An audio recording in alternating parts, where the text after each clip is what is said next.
Sorry, that was a bit much. Hey, what's up? Hi, how's it going? Today is March 12th. On March 3rd, my recruiter called me to inform me I have a job and I have a date to leave for basic. You guys know that this has been like all I've been thinking about for months now.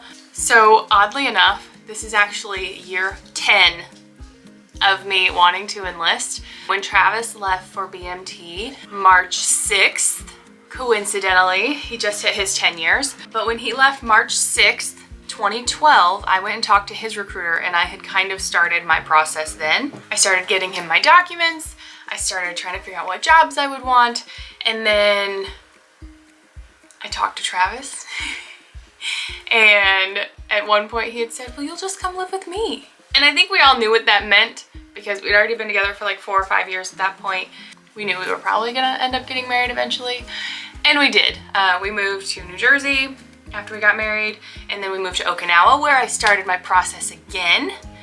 But halt, because we had Calvin. With Travis being active duty and us having Calvin, it made it a lot more difficult on top of the fact that we were overseas. So it went from like military spouse with a dependent difficult to military spouse with a dependent overseas difficult. This time around, I'm here to tell you, military spouse with a dependent, trying to go active duty, it's been so much easier now that we're not overseas. It's crazy. So that whole stint of me trying to enlist while we were in Okinawa was about 2 years. I worked with a recruiter for about 20 months. We got in a new recruiter, and she basically told me that if I didn't put the jobs she wanted me to on her list, that I was a waiver package and that it was gonna be too much work to get me a job. So she didn't wanna work with me. And I was like, fine, shred my paperwork. I don't wanna work with you either. So I stopped my process there. I've already told this story. Then we moved to Germany, we met the people that we did, the things happened that they did. Here we are now, 2022. I swore in to the DEP, the Delayed Entry Program, on January 7th, 2022. And then on March 3rd, 2022, my recruiter called me to tell me that I will be leaving for basic training on April 26th, 2022. Oh, I'm so excited. Also, my job is aerospace medical technician. I know abroad, like, what the job is. 4NOX1 is my AFSC, 4NOX1. Let me read you what airforce.com says is my job, and then I'll tell you kind of what I understand to be what my job is.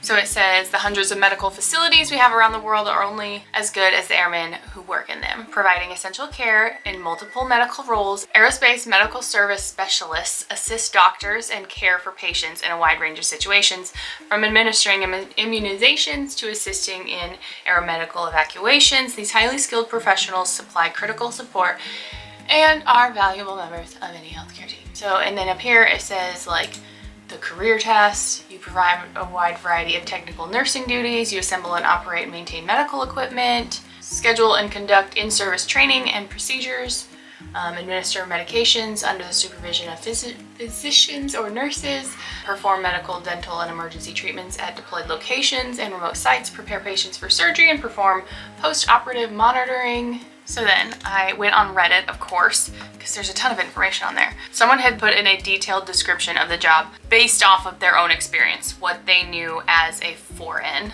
It says, simply put, an aerospace medical technician is a medic within the Air Force. This career field is the most diverse field within the Air Force medical system. 4NOs, which is me, I'm a 4NO. Right now I'm nobody, so X1, but it will be 315171 as you progress in your job. 4NOs work in many differing patient care areas to include family medicine, emergency department, pediatrics, immunizations, women's health, labor and delivery, podiatry, neurology, flight medicine, ambulance services, intensive care units, general surgery, and many more. As a 4NO, your job can drastically vary depending on where you work and your skill level. With such a broad scope of practice, you can obtain a lot of skills and experience that serve as an amazing foundation for a continued medical career. And then it says like what the day-to-day is like. Basically, we have the hospital here, so I'll probably work in the hospital in any one of those areas. And from my understanding, a lot of what I would be doing would be like checking people into their appointments, checking them into the ER. If I'm not the person checking you in, I would be the person calling your name, calling you back to see the doctor, taking your vitals before the doctor comes in, taking down any notes as to why you were there, and then the doctor would see you. That's my understanding. So basically, I have a job that can go anywhere Travis can go, because I can work in any hospital or med group, and he has to follow the planes. So I can officially say I'm in the DEP, the delayed entry program. I have a job. I've already signed my contract, and I will go to Sacramento to MEPS on April 26th. I will go through like a slight MEPS physical again, and then I will swear in again and sign my contract officially, and then I will leave the next day for San Antonio.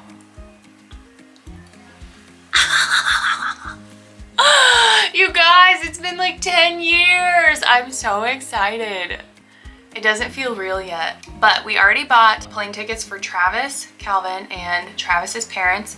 They're gonna be coming to my graduation. Also, if you guys have been following us since Germany, our friends, Rachel, the girls, Brian, all of them, they're actually moving to San Antonio. They leave Germany in like 4 days, as of the 12th, 4 days. They'll be leaving Germany and moving to San Antonio. And the first part of my tech school will actually be at Fort Sam Houston. That is like 25 minutes from Lackland, which is where BMT is. It's all in San Antonio, and they're moving to San Antonio. So it's likely that at some point while I'm there for tech school, I'll also be able to see them too. So that's really cool. Yeah. Oh, but also phase 2 of my tech school, I don't know where it will be at, but there's like 7 possible options apparently, and one is here. I could go to tech school here at Travis, or another one is Nellis. I could go to Nellis for tech school, and y'all know, okay, a lot of you may not know, but Airman Vision, Got Love, dear friends, they are going to Nellis. McKenna just got orders to there. It's so weird saying like McKenna got orders, because it was always like Kyle's job, and now it's McKenna's job, and it's just so cool. And we tried enlisting together when we were in Okinawa. We want to do like the buddy program that we kind of found out doesn't really exist, but people say it does. We were both trying to enlist while there. So this has just been like such a... Here we are. She's in. I'm about to be. And I just cannot believe it. I'm just so excited. Like, I wake up excited. I go to sleep thinking about it. I'm at work and I'm thinking about it. I just can't wait, and I'm just so excited. And I can't believe you guys have been here this whole time supporting us. I'm just so happy. I might, as I'm getting closer to leaving, talk a bit more about like my jobs and the things I have to do with the DEP and like meeting up with my recruiter, and if anything comes to light about having to do anything with Calvin. Because before we had to have like an entire family care plan, but now we don't. So I don't know if it was because we're overseas. My recruiter hasn't said anything about it, and no one else has either. So we're gonna assume we don't have to worry about it. But that's what I have for you for now. I wanted to get that out there because I haven't shared it on social media yet until I got this video out there. So now it's out there.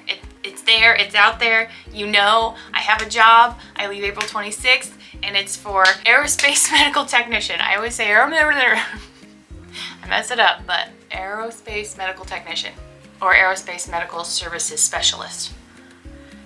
Anyways, I hope you guys enjoyed, and we'll see you next time. But for now, that is that. We'll see you when we see you. Bye.